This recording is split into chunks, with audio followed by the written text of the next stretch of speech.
def live bu ndaw rek boo xam ne xaj na bett nañ ci ñenn ñi sax parce que des fois live yi duñ ko préparer c'est en fonction des événements rek si la ñuy génn wax suñu xalaat dal di delluwaat ndaxte les choses vont vite les événements aussi vont vite waaw ñu ngi bëggoon a waxtaan ak yéen tuuti rek sur le cas Barthélémy Diaz ndax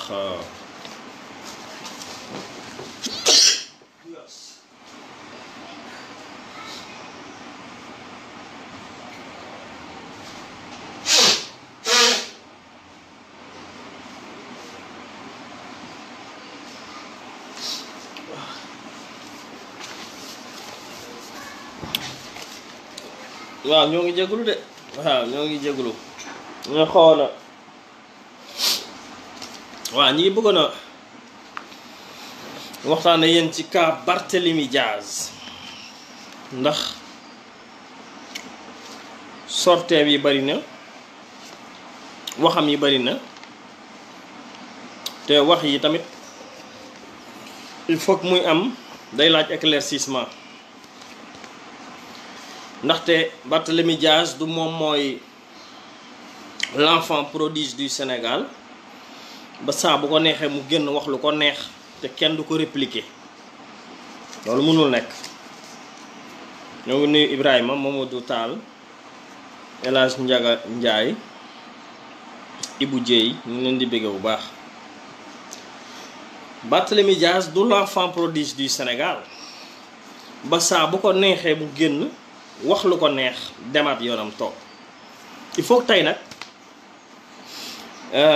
waxtaan bi may def tey Barthélémy Diaz dong laa koy waxal kese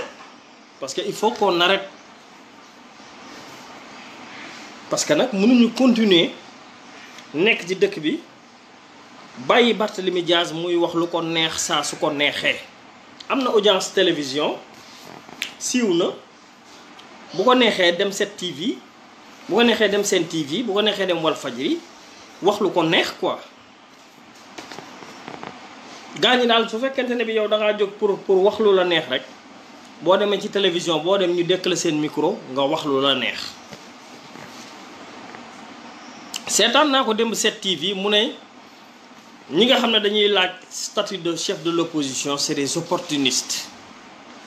bële passé waxoon na c'était des traîtres. Viviane ma sœur waaw bëgg naa la El Hadj Cheikh Faye Jili Mbàkke ñu ngi lay bëggee ziar nañ leen bu baax Viviane naka taw feex yi Tëg live Tëg maa ngi lay bëggee bu baax. seetaan naa bërki démb Barthélémy Diaz mu wax ne ku dem ci dialogue bi tu es un traître nit ñi ne déeta waaye démb biig ma seetaanaat ko mu wax ne statut de chef de l'opposition ñi koy laaj c'est des opportunistes mënuñoo nangu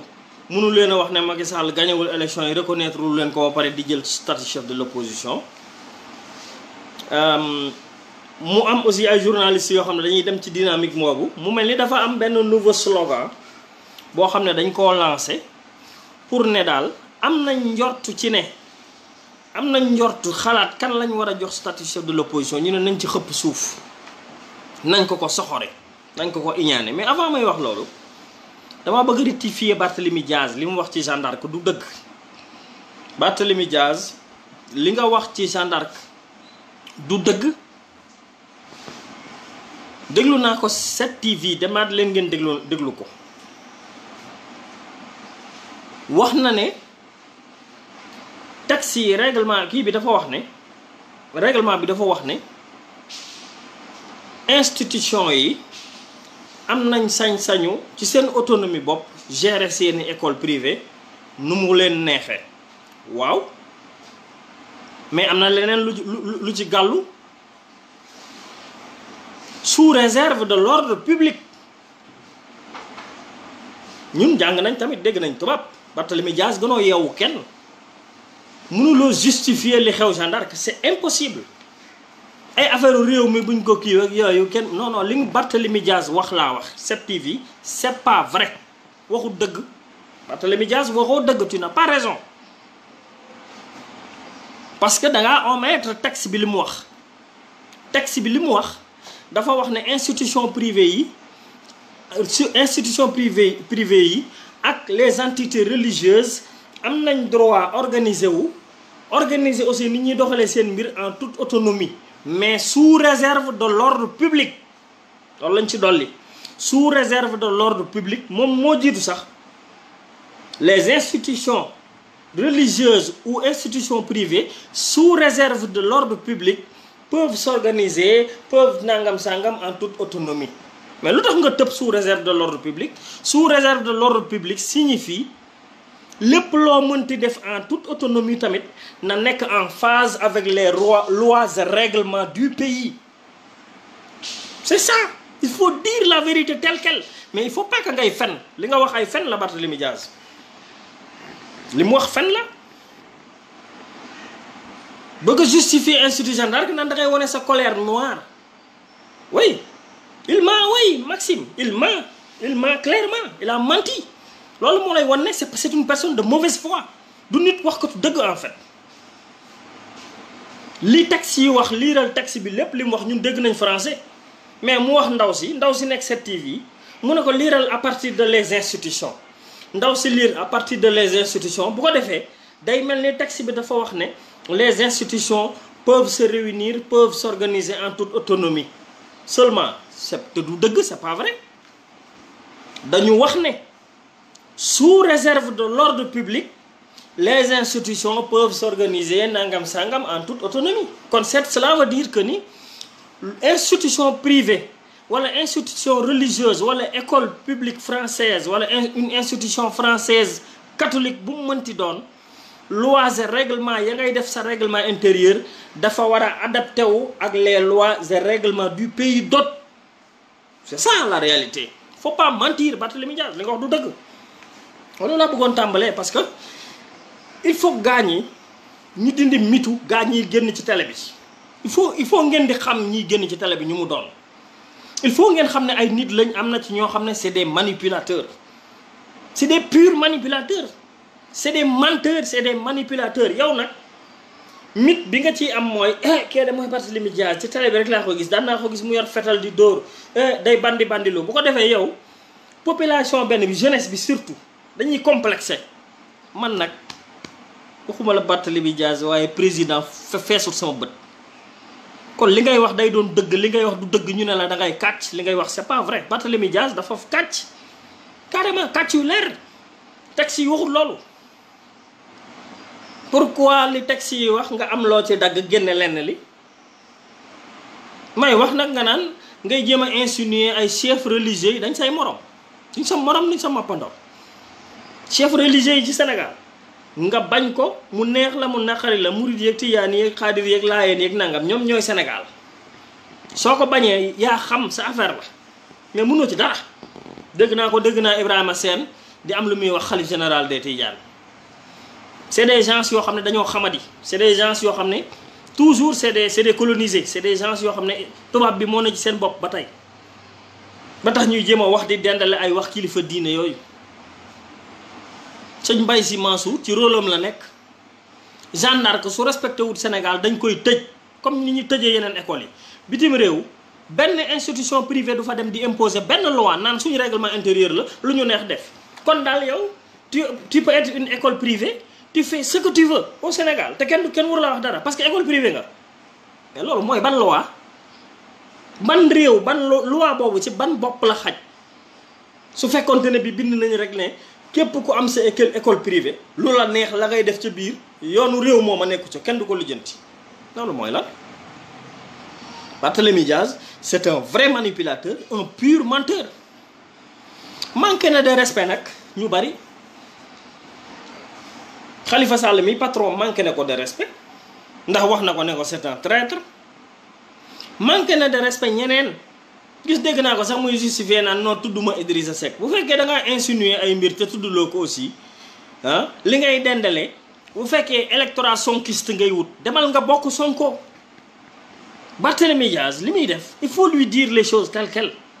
Si tu veux aller avec Sonko il faut dire que je veux laisser Khalifa Sall, je vais aller avec Ousmane Sonko point final. bu ko defee ñoom comme yow yaa ngi wër tête de liste xam ngeen mbir mi il faut ngeen xam tamit gaañ yi seen calcul politique yi.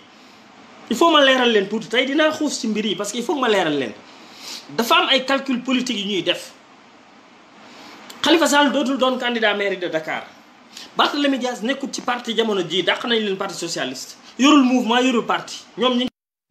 courant bi moo coupé ah bu ngeen gisee courant bi coupé Diourbel nii la mel ah courant bi coupé na. maire Mermoz la ah Barthélémy Dias maire Mermoz la li mu soxla instant bi mooy mairie de Dakar comme Khalifa Sall du nekk candidat moo tax courant bi ñëwaat na donc voilà. mais comme connexion bi day alterner prépayé bi ak wifi bi donc dina déclenché waat automatiquement. Barthélémy Dias Abdou Cissé maa ngi lay ziar Amadou Guissé maa ngi lay indi ziar bu baax dafa yabaate di sànq maa ngi ko déglu 7TV yëgu moon ne sax dem mi ngi def émission mais léegi lañ ma ko yónnee bi ma ko seetaanee dama ne mais kii dafa yabaate dafa xamadi il faut ñu wax ko boppam comme moom dafa bëgg a dugg ci mbir mi il faut ñu wax sénégalais yi. Barthélémy Dias li mu soxla mooy mairie de Dakar fi mu ko yaakaare mooy courtiser l'électorat de Ousmane Sonko moo tax muy wax li muy wax nii mais moom moo njëkk a supplier Macky Sall pour dialogue ak moom dañ koo boolewul ci dialogue bi moo tax c'est un frustré li ngeen ko gis waxam ju bari ji yépp c'est un frustré moo tax muy wax nii s'il n'était pas frustré du nekk di tël di wax nii takk rajo yi frustré gi mu frustré mooy kenn boolewu ko ci dialogue bi taabalu dialogue ba ña ngi fay tënk liñ histoire mbirum réew mi te kenn woowu ko ci te moom mu nekkoon fii naan day jéem a xeexal Khalifa Sall kenn boolewu ko ci léegi nag comme il veut la mairie de Dakar te élection yi di ñëw suffrage universel direct lay doon suffrage universel direct nag soo ko bëggee am te moom yow bokkoo ci parti bokkoo fenn il faut nga am ñoo jafandu day wut ci ñum jafandu moo tax muy courtiser l'électorat de Sonko. bu fekkente ne bi Ousmane Sonko amul candidat à la mairie de Dakar mën nañ ko investir moom loolu lay wër loolu lay carte kon yéen waa Sonko dimbale leen ko ngeen woo Bart ngeen ne ko yow la ñuy investir mairie de Dakar ndax mu noppali ko. ambassadeur maa ngi ziar bu baax Abdou Cissé mais oui nañ ko dimbale nañ dimbalee vraiment le frustré Barthélémy Dias le frustré nañ ko dimbale s'il vous plaît ñu wutal ko poste ci Sonko. bu ko defee élection locale yi di ñëw ñu jiital ko tête de liste de Dakar parce que comme suffrage universel direct la il faut mu am fu mu wéeru parce que jëmut fenn dàq nañ ko parti socialiste amut fu mu nekk te mantooram mi ngi ci prison bi c'est ça la réalité comme xamut fu mu jëm nag il faut que muy tàppe fu nekk di dóor di wax ngir wut fuñ ko casé wut fu mu wéeru il n'est qu'un opportuniste la créateur d'une stratégie pour jéem a nekk fenn kese du leneen kon maa ngi ñaan sonkiste yi nañ ko dimbale waa kër Sonko maa ngi ñaan Ousmane Sonko dimbaleel Barthélémy Dias nga investir ko mairie de Dakar wala nga ne ko yow yaay doon tête de liste mairie de Dakar ndax mu noppal nit ñi ci waxam yu xamadi yi fii nit ñi liñ fi nekkee di xeex mooy xeex ngir Khalifa Sall génn moom la nit ñi di def Idrissa Seck ba mu nekkee ba léegi nekk fu mu nekk mi ngi si ruxam di xeex ngir Khalifa Sall génn mi ngi dem audience di gisante Khalifa Sall te kenn yógu ko mi ngi lijjanti ngir Khalifa Sall génn booba ba léegi tekkaaralam gi ba léegi ci loolu la nekk di lijjanti.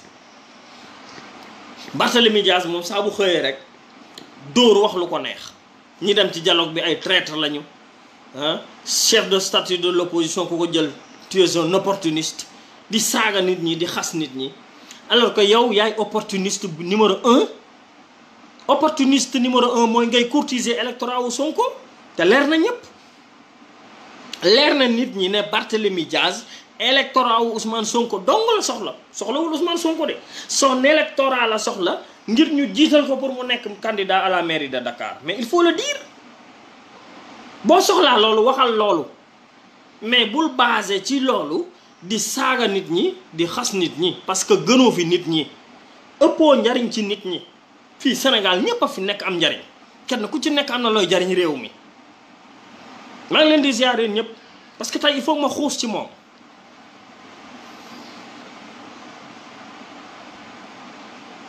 ku laaj statut chef de l'opposition tu es un opportuniste ndaw si naan ko xanaa Idrissa Seck ngay gaaruwaale mu ne non sinon dama koy tudd mais Idrissa Seck kan moo ko déggagul mu wax mu ubbi gémmiñam ci loolu. dama leen di laaj yéen ñëpp nit ñi sax ñi ngi wax ana Idi waxagul waa koo xam ne ubbeeguloo sa gémmiñ ci affaire statut chef de l'opposition moom mu bëgg la étiqueter d'opportuniste te yow ubbeegoo ci sax sa gémmiñ ñeme yàlla ak naafeq ak réew mën ta passé loolu oui ñeme yàlla laax Barthélémy Dias dangaa ñeme yàlla dangaa réew parce que yow ki ngay waxal ubbeegul gémmiñam Sénégal gépp a ngi xaar mu wax oui non Linguère non dama ko bàyyi de parce que Barthélémy Dias dafa wax waxu xamadi il faut ñu tontu ko dafa wax waxu ko xamadi kan moo fi opportuniste na dem laaj papaam opportuniste bu koy laaj na ko wax Jean Paul Dias mooy opportuniste bu mag bi moom mi nekk ci Macky Sall di lekk xaalisu Macky Sall na wax papaam ne ko génnal ci Macky Sall d'abord du ngeen cohérent yéen tamit na wax Barthélémy Dias waxal Jean Paul Dias na bàyyi xaalisu Macky Sall bu muy lekk loolu laa lay njëkk a wax man yow bala ngaa wax bàyyu kenn Barthélémy Dias bala ngaa wax bàyyu kenn yow waxal Jean Paul Dias sa papa mu génn ci système bi muy lekk di ci lekk ba pare balaa ngay wax kenn traître balaa ngay wax kenn opportuniste yéen seen famille yéen a njëkk a nekk opportuniste yu ngand yi ndax yéen a ngi ci régime Macky Sall di lekk ah oui mais Cheikh Ahmed Tidiane mais c'est vrai Abdoulaye non xasuma ko c'est vrai yéen man ngeen imaginer papa Jean Paul Dias nekk ci Macky Sall di lekk ci système bi yéen waa Sonko lu ngeen di wax ci loolu yéen lu ngeen di wax ci loolu wala loolu c'est pas grave que yéen système bi ngeen di décrier papa Barthélémy Dias nekk ci di lekk ci système bi c'est un opportuniste non waaw Idrissa Seck ubbeegul gémmiñam sax ci affaire chef de l'opposition ubbeegul gémmiñam ci dara mi ngi toog si ruqam di liggéeyam di analyser li muy analyser di def ay recherche am di wax ak ay nitam pour préparer génnam yow nga taxaw bëgg koo njëkkantu bëgg koo saboter bëgg koo xas ci koo xam ne wu àddoogul jëm ci attends reewande mën ta passé loolu xamadi mën ta passé loolu ngay wax nit ñi opportuniste yow yaay opportuniste bu mag bi yow Barthélémy Dias yow mi nga xam ne électorat wu Ousmane Sonko dong ngay draguer kese amul soxla ci leneen réew mi ñoru ko Barthélémy Dias waxul dëgg li nga wax du dëgg réew mi ñoru la bu la Sénégal ñoroon di nga wax leneen yow yaa taxaw fii nga ñaan Macky Sall yalwaan ko pour mu dialoguer man maa teg vidéo bi dem leen ngeen xool ko sama mur depuis y a une semaine bu fekkee loolu moo la frustré ba nga mer sa xol dina dagg Barthélémy Dias doo modèle tu n'es pas une personne boo xamante ne bii tu n'es pas exempt de critique tu es un opportuniste tu es en train de draguer l'électorat sonkiste xaw ma ñoom xam nañ ko xaw ma xamuñu ko xaw ma c'est des innocents mais yow loolu ngay ut ma yeggal la fa nag mairie de Dakar soo ko bëggee tegal programme demal nga dugg sur le terrain nga wuti ay nit te nga arrêté électorat jàmbur bi ngay draguer di jéem a xas seen adversaire comme xam nañ ne Sonko ak Idrissa ñoo fi nar a nekk 2024 il faut mu jéem a draguer électorat Sonko mooy mu dal ci kaw Idrissa Seck pour contenter leen ñun jàng nañ politique dañ koo jàng danga koo tar bi yow mais ñun dañ koo jàng technique boo fi def xam nañ ko foo jëm xam nañ ko tu ne peux pas échapper mais il faut nga arrêter sa insolence ci chef religieux yi il faut nga arrêter sa insolence ci Idrissa Seck du sa morom du sa mappandoo Idrissa Seck bi muy doon deuxième personnalité du Sénégal en 2000 booba muy yow muy Jean Paul Dias kenn xamul foo leen ne kon Jean Paul Dias mooy opportuniste bi gën a mag ci Sénégal oui Jean Paul Dias mooy opportuniste bi gën a mag ci Sénégal balaa ngay wax kenn balaa ngay tere kenn mu négocier ak Macky Sall balaa ngay tere kenn mu jël statut chef de l'opposition génneel sa papa ci système bu Macky Sall d'abord tu ne peux pas faire sortir ton père ba pare di wax. ma ne ñëpp la ñuy waxal fii amul séparation la Linguère ñëpp la ñuy waxal amul ay ñu lekk ci ku jóge la ñuy waxal waxuñu baayam ak yooyu déedéet non ñëpp a yem fii Sénégal ñëpp a yem ni ñuy waxee ci Sonko noonu la ñuy wax ci Jean-Paul Diaz noonu la ñuy wax ci Barthélémy Diaz comme dafa jóg nag pour attaquer opposition bi dañ koy tontu xamal ko ne ko moom Barthélémy Diaz ce n'est qu'un opportuniste moom mairie de Dakar dong la soxla kese mairie de Dakar nga soxla moo tax ngay draguer électorat wu Ousmane Sonko mais doo dem ci Ousmane Sonko benn yoon nga rejoindre ko moo gën demal ci Ousmane Sonko nga rejoindre ko moo gën mais il faut pas venir ici nous tympaniser di attaquer nit ñi en longueur de journée waaye kenn warul dem ci dialogue bi yow yaay kan ba kenn warul dialogue yow yaa moom réew mi wala sa baay Jean-Paul Diaz moom réew mi sa baay moomul réew mi ñun ñëpp ñoo ko bokk ñun ñëpp dañ fi am wàll tekki fi dara nag laa la wax tekki dara ci réew mi wala ñu gën laa tekki sax ci réew mi ëpp la fiy jëf fopp ëpp la fi njariñ fopp oui donc non ay n'a pas cité de nom insinuation du fi am Félix gis nga ñun jàng nañ politique gaaruwaale gis nañ ko fi ba tàyyi xam ngeen luy gaaruwaale loolu lay def nii yëfu góor jigéen sax la gaaruwaale yëfu góor jigéen la gis nga man li may wax dama koy wax muy dégg su ma amee lu may wax Ousmane Sonko dama ko koy wax muy dégg su ma amee lu may wax Macky Sall dama ko koy wax muy dégg nekkuma fii man di raayal kenn le problème en est que il faut pas que ngay taxaw Idrissa Seck ubbeegul gémmiñam laa Linguère laa la wax ubbeegul gémmiñam sax ci statut chef de l'opposition nga ne opportuniste la dégg nga ay responsable am wax Idrissa Seck waxul dégg nga ay jeunesse ay ñenn ci responsable yi naan waaw statut chef de l'opposition buñ ko ko joxee tamit du ko bañ mais kenn xamul sax ndax Idrissa Seck dana ko jëlam déet kenn xamul ci dara kenn xamul ndax Idrissa Seck dana ko nangu wala déet kon bu ko kenn attribué gun loo xam ne moom mi ci war a addoogu ci waa ki war a wax waxagul waxul leen ndax bëgg na wala bëggul waxul leen ndax dana ko doon wala du ko doon soxla na ko am soxlawu ko parce que Idrissa Seck mi bañ poste premier ministre ci Ablaye Wade bañ poste vice président ci Ablaye Wade bañ nomination wu institution bu mënti doon ci nguuru Macky Sall dafa faale ay affaire chef de l'opposition ndax Idrissa Seck faale na statut chef de l'opposition Barthélémy Diaz quand même respectel nit ñi bu fekkee nit ñi respecté nañ la bu fekkee nit ñi respecté nañ la respecté sa papa lu muy def mais respectel jàmbur yi aussi parce que gënoo leen oui gënoo leen mais waxu yabaate ku ko wax ñu teg la ci sa ànd wax leen wax la sa bopp oui il faut pas que ñu continuer comme ça di la seetaan ngay wax lu la neex yaay kan bu dee ay jëf ëppoo ñu ko ci dëkk bi fu man Idrissa Seck du sax sa morom du sa mappandoo mais ñun ñii laa la wax nii ci ay jëf ci lu ñu amal njariñ réew mi ñoo la ko ëppale fuuf am nañ suñu base politique wéeruwuñu ci Khalifa Sall wala ci Massamba wala ci Mademba pour nekk maire Mermoz wala dara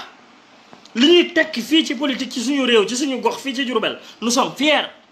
parce que ñoo ko ñaxal suñu bopp du kenn ku ñu fa yóbbu kon am nañ sañ-sañu wax la dëgg courtiser l'électorat de Sonko dong la fi Barthélémy Diaz nekk kese dara ñoru ko dara c'est un opportuniste pur et dur c'est le plus grand opportuniste du Sénégal Barthélémy Diaz est le plus grand opportuniste du Sénégal balaa may xam ne yow dëgg Diaz nga sant nga dem seppi sa loxo papa ci système bi mais bàyyi sa papa di tibb ci système bi bay xalaat 3e mandat nga ñëw di bëgg nit ñi jaay nit ñi la des leçons de morale mais loolu dafa mën a ànd yéen waa Sonko yi yeewu leen yéen tamit réveillez-vous avant qu'il ne soit trop tard balaa ñu leen di exploiter yéen waa Sonko yi laa wax réveillez-vous avant qu'il ne soit trop tard réveillez-vous pourquoi ngeen di seetaan ñu leen di exploiter kii bàyyi papam ci système bi mu nekk di tibb ci système bi bay xalaatal Macky Sall 3e mandat yéen waa Sonko ngeen di wax waxu Barthélémy Diaz yéen xanaatoo leen xanaa yéen du ngeen xalaat Barthélémy Dias du seen xarit de du seen xarit c'est un opportuniste c'est le plus grand opportuniste du Sénégal ay pexeem moo joyul ay pexeem moo antuwul moo tax mu frustré di wax nii c'est un frustré. Barthélémy Dias n'est qu'un frustré politique kenn si yóbbu kenn yónniwu ko ci dialogue bi kenn waxut ak moom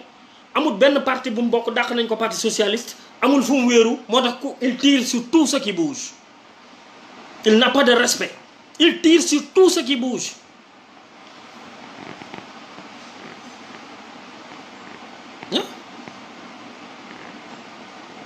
mais bëgg a étiqueter benn nit yéen waa Sénégal depuis 4 mois ngi ni xawma 5 mois nit ñi di ma topp Assane ana sa waa ji waxut sa waay waxut sa waay ne teg di liggéeyam ci suuf di lijjanti li muy lijjanti bu génnam jotee mu génn moom àdduwul sax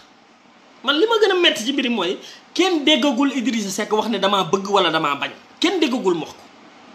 kenn déggul mu wax ne damaa soxla statut chef de l'opposition ndax ku craché ci vice président craché ci premier ministre craché ci institution assemblée nationale ci Macky Sall mi lan ngay doyee statut chef de l'opposition lan nga ci ngaf-ngafee ci loo xamante ne bii du dara waaw Idrissa Seck àddoogul waxagul dara ubbiwul gémmiñam sax ci mbir mi kenn déggagu ko ci mu wax yow Barthélémy Dias foo demee ci télé yi rek ngay gaaruwaale Idrissa Seck rek bu ñu waxee nga ne tudduma turam mais loolu mooy lan gaaruwaale yëfu góor jigéen la say plan nag dafa feeñ électorat Sonko bi nga soxla demal nga ne leen yéen laa bëgg a àndal investir leen ma mairie de Dakar parce que loolu mooy sa bëgg-bëgg il faut le dire moo gën ngay jéem a gaaruwaale nit koo xam ne du sa morom du sa mappandoo te yow xeex bi nga war a xeex inondation yaa ngi nii kenn déggu la nga wax ci dara Dakar a nga ne ci inondation yi nit ñaa ngi bëgg a dee Dakar a nga ne réew maa ngi metti nit ñi amuñu lu ñu lekk ah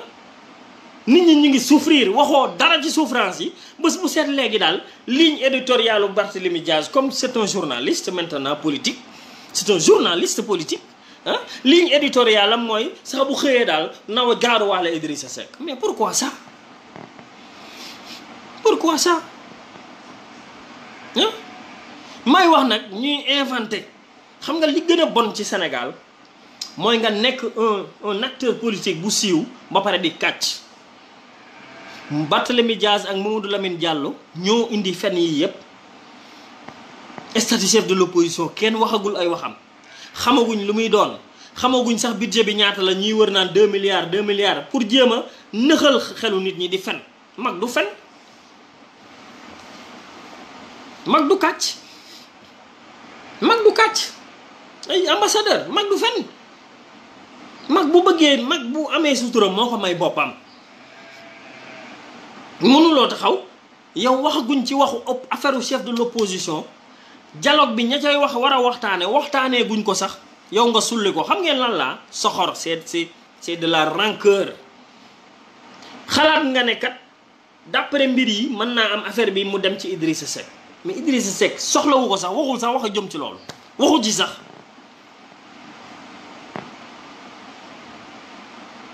waxut sax lu jëm ci loolu il faut ñu arrêter Barthélémy Dias quand même faut qu'on l'arrête Barthélémy Dias balaa ngay am kàddu fii bu am solo génneel sa bàyyi ci système mu Macky Sall ci nguuru Macky Sall ba pare bu boobaa daal man soo waxee dara ma mën koo dégg man balaa may dégg balaa may dégg dara man mooy Barthélémy Dias na wiccax loxo papaam bi nekk ci système bi di ci lekk pendant 8 ans ngi nii sa papa di lekk ci système bi pendant 8 ans kenn xamul ndax moo ak yow ci bokk lekk guddeem déet parce que bëccëg bi moom di nga wax mais guddi gi kenn gisu la away guddi gi kenn gisu la guddi gi bañ a nekk opposant xanaa moom Barth du opposant Félix Pauline xanaa Barthélémy Dias moom du opposant war naa taxaw di dem ci télévision yi lu ne mu yàq ko opposition bi bu Barthélémy Dias xasee opposition bi ngeen ne way gëree la bu kenn xasee Barthélémy Dias ngeen ne ko xanaa doo opposant soyons cohérents tamit Félix yaa ngi ci panel bi di wax maa ngi lay tontu nii Félix mais yow it cohérent tamit waxal Barthélémy Dias lan moo tax muy taxaw di xas opposition bi suñ bëggee dynamiter opposition bi nañ ko dynamiter fii dëgg gi mënul leen a tere ñu wax ko. Barthélémy Dias n'est qu'un opportuniste. Il est en train de draguer l'électorat de Ousmane Sonko pour ñu investir ko mairie de Dakar. C'est tout lii la bëgg lii lay utut leneen ndax xam na ne Khalifa Sall dootul candidat comme xam na ne Khalifa Sall doonatul candidat électorat Ousmane Sonko lay draguer te xam na ne pour mu draguer électorat Ousmane Sonko doonatul pour dóor ci Macky Sall parce que bu dee dóor ci Macky Sall ay waxam du saf kenn ndax amul lu mu fi wax lu fi nit ñi waxut woon gaa ñi léegi dañoo changer stratégie na ngeen ko xam il faut ngeen xam ne opposition bi am na ci gaa yu bari dañoo changer stratégie parce que dóor ci Macky Sall ça ne paye plus politiquement parce que Sénégal assimilé na ko ba pare loolu c'est des stratégies politiques c'est des techniques de communication politique il faut ngeen xam ko ñun nag jàng nañ loolu dóor ci Macky Sall xëy di wax ci Macky Sall ça ne paye plus parce que Sénégal assimilé nañ ne Macky Sall yàq na réew mi kon li nga xam ne mooy paye mooy ñu seet un possible dauphin un prétendant te buñ ko nattee Idrissa la war a doon kon mu ne nay dóor ci Idrissa pour que ça paye et ça vraiment c'est de l'hypocrisie c'est de l'opportunisme politique. Barthélémy Dias ne cherche que des opportunités politiques yéen jeunesse Sonko yeewu leen balaa ñu leen di utiliser pour transformer leen en électorat politique pour mairie de Dakar. C'est ça la réalité. C'est ça, c'est ce qu'il cherche. C'est ce qu'il cherche. Mais fii opportunisme amu fi man de déggaguma Idrissa wax ci dara ci chef de l'opposition déggaguma ko déggaguma Idrissa wax ci dara kon ku wax dara ci Idrissa Seck rek naa fekk nga. Idrissa Seck jamono ji ñu toll lu ko waay wax tu es un naafeq ndax xamoo lu ci gémmiñam ak lu ci xelam ndax waxu la ko ku ko waxit waxu la ko kon yaa ngi insinuer yaa ngi jéem a jaxase xelu nit ñi oui képp ku fi taxaw di wax ci Idrissa Seck rek tu es un naafeq waaw yaa ngi insinuer ay wax yoo xam ne ça n'existe pas ouais nit ku ubbiwul gémmiñam nga waxal ko lu mu waxul yow naafeq nga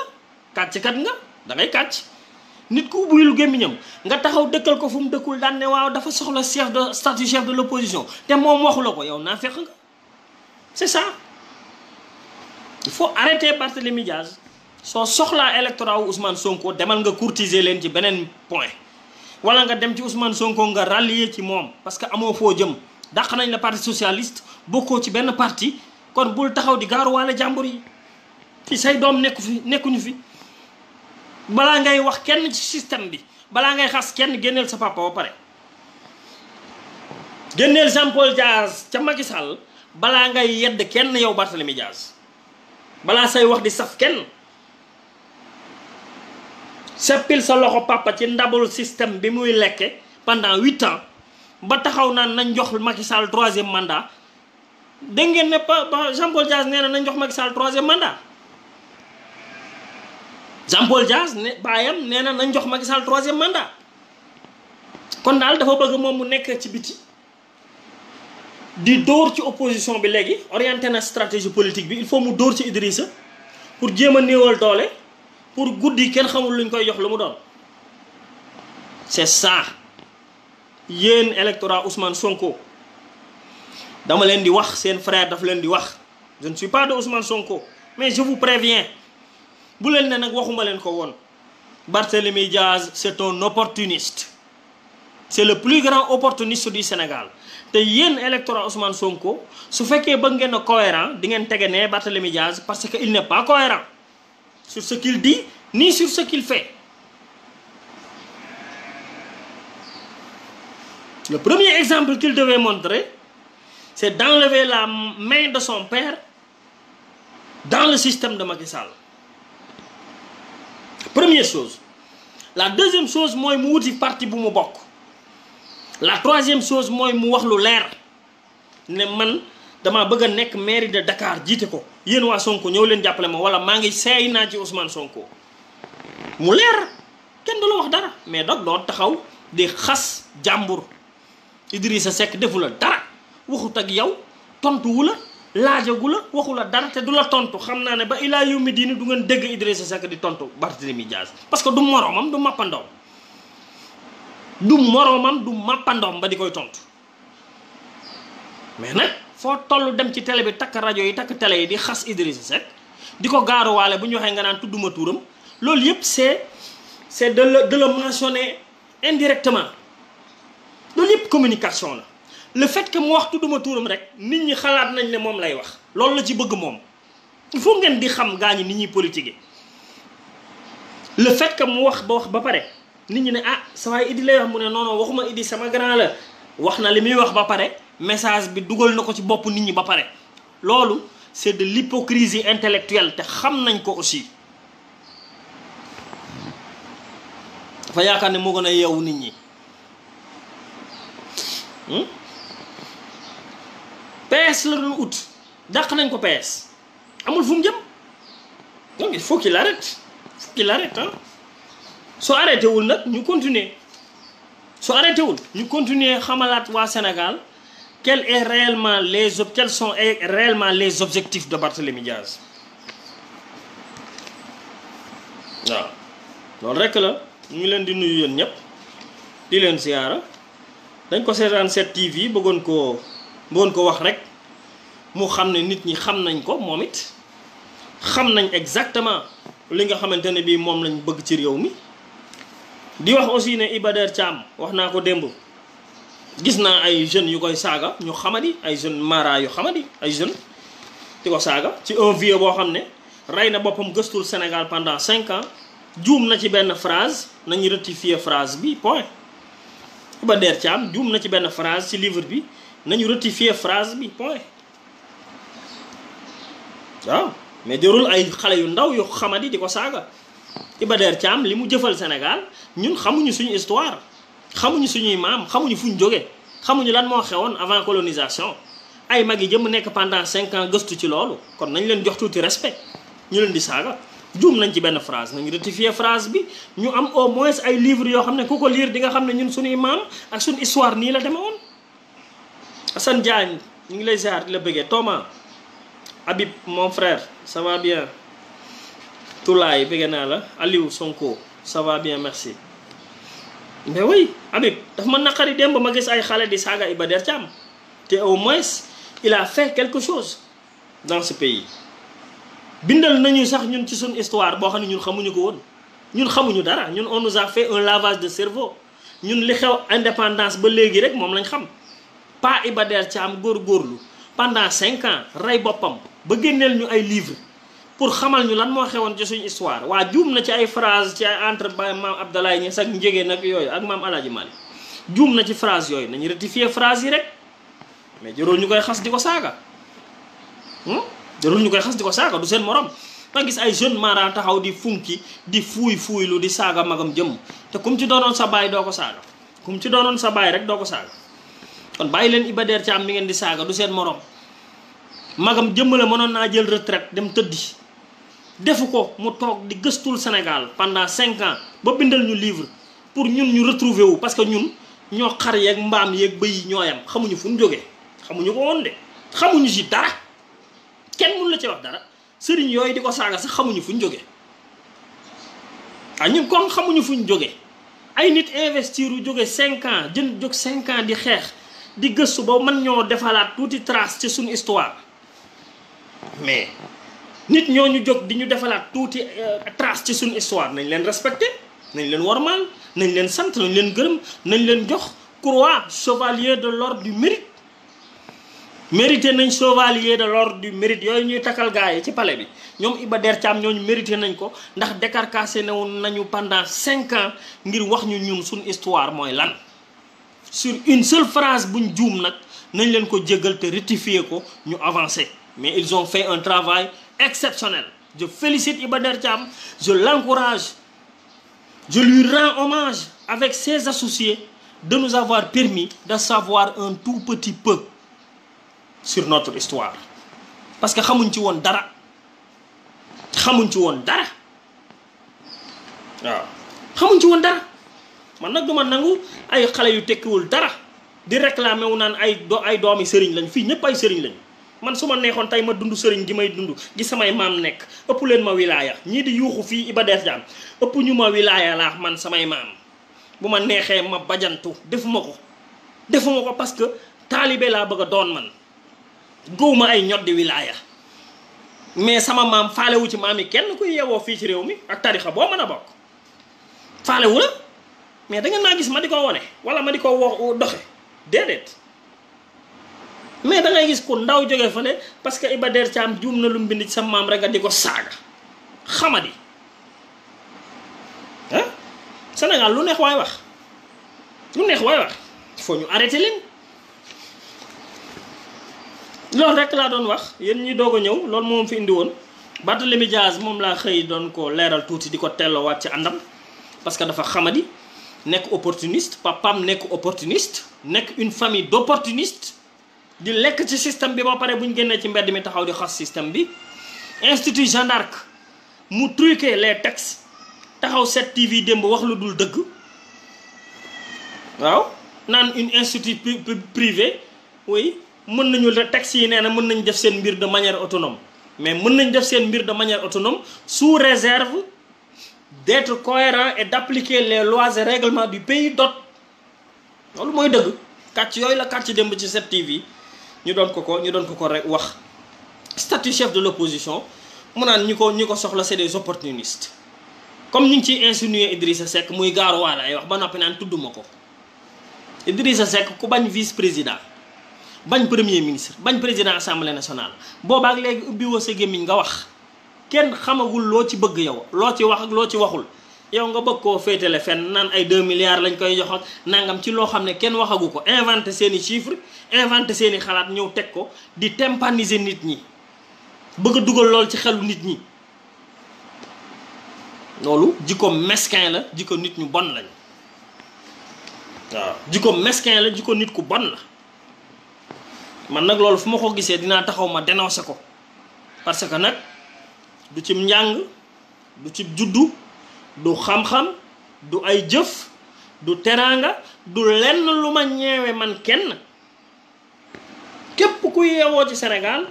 su ma neexee loo wax ma teg ci baat xanaa ki ma gën a jege yàlla xalif généraux yi sëriñ su tedd si nga xam ne dina am lu ma leen ruuse waa jàngu bi ma respecté leen ngir ñoom la ñuy dund ak valeur yan yor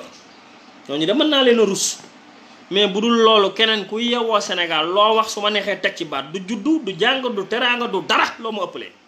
kon kenn faalewu la Barthélémy Dias ba ngay taxaw di manquer de respect ay kilifa yoo xamante ne bii ñoom au moins ñu ngi ci opposition bi te sa baay mi ngi ci système bi yow waaye il faut le dire au moins Idrissa Seck moom mi ngi ci opposition bi ba tey mais yow sa papa ngi ci système bi 8 ans di ci lekk di lekk alalu Sénégal pendant 8 ans di xeexal Macky Sall di ko wutal 3e mandat yow nga taxaw di saaga baayu jàmbur yi yow yaay kan Barthélémy Dias xamadi indiscipliné opportuniste il faut qu'il arrête bu waa Sonko ñàkkee fayda ñu utiliser leen nag ñoo xam électorat Sonko bu ñàkkee fayda ñu utiliser leen seen affaire la loolu sama yoon nekku ci mais ñoom la bëgg a utiliser pour samp ndëndam mairie de Dakar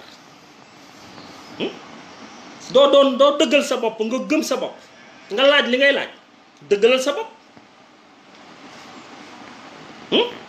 voilà jërëjëf one love ñoo ngi leen di tuubal bu baax nag di leen jégalu di leen jox rendez-vous incha allah ba fan yi ci kattanu suñu borom di ko xaar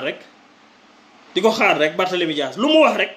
dinañ ko indil lu leer a leer tegal ko xamal nit ñi ne c'est un opportuniste voilà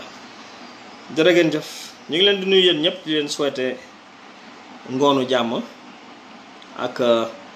guddik aljuma jàmm di leen ñaanal yàlla à l'avance juma mubarak suba ci aljuma ji incha allah jërëjëf yal na leen yàlla defal tawféex yal na leen yàlla defal jàmm yal na leen yàlla defal xéwal kenn ku ci nekk defal leen teraanga des fois yu mel nii dañ koy wax pour yee nit ñi parce que gaa ñiy def politique dañ leen di utiliser dañuy détourner opinion bi comme ñun nag jàng nañ communication xam technique de communication saa bu ñu gisee ñu jóg pour détourner opinion bi ñu leeral leen waaw loolu rekk la waaw kenn ku ci nekk waaw mën na ko jàppe nu mu ko bëggee ah waaw man je ne cherche pas à plaire à qui que ce soit li may wax laay wax am na ñoo xam ne live bi dina leen neex am na ñoo xam ne du leen neex je ne cherche pas à plaire à tout le monde ah xam naa ne personne yàlla ci boppam ne plaît pas à tout le monde yonent bi ne plaît pas à tout le monde Serigne Touba ne plaît pas à tout le monde Alaaji Malick ne plaît nii maam bu ni kenn ku ne am nga ñoo xam ne bëgguñu la yàlla sax am na ñu ko bëggut kon man je ne suis pas là pour dire que ni man na ma ñëpp bëgg mais li may wax nag te gëm ko te xam ko jàng ko ci politique dinaa ko wax sénégalais yi dégg ko duma ko denc après nag nit ñi dinañ comparer parce que nit ñi am nañ xel man su ma waxee Barthélémy wax keneen wax nit ñi am nañ xel et puis le temps va nous juger mais nit ñi dinañ xam ku wax lu yenu maanaa ak lu yenuwul maanaa voilà ñun ñëpp on continue à nous battre ah Mohamed ñun ñëpp yow mii sax tu te bats donc voilà affaire yi du doon affaire personne xeex bi Sénégal la c'est pas Barthélémy Diaz qui est important c'est pas Ousmane Sonko qui est important ni Idrissa Seck ni Assane Sylla ni Massamba ni Mademba kenn important wul fii Sénégal ñoo am important Aïssatou déedéet xuloo waa yow de Aïssatou non dama lay tontu nii rek Aïssatou xuloo Aïssatou nee na waa ñun ngay xulool léegi doo xuloo waa yow de dama lay leeral la rek pour wax la ne bon je ne cherche pas à plaire à qui que ce soit je dis ce que je pense ce que je sens ce que j'ai compris de la politique te nag léegi maa ngi ci yàgg de te jàng naa ñaari politique yëpp bu nasaraan bi ak bu Sénégal ñaari yëpp laa jàng moo tax pour nga nax ma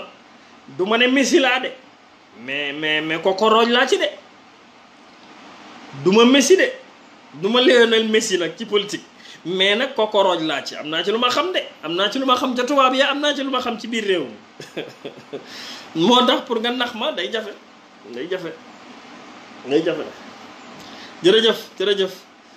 one love waaw jaajëf Aïssatou non bu wax loolu jërë ngeen jëf waaw ba fan yi incha allah jërëjëf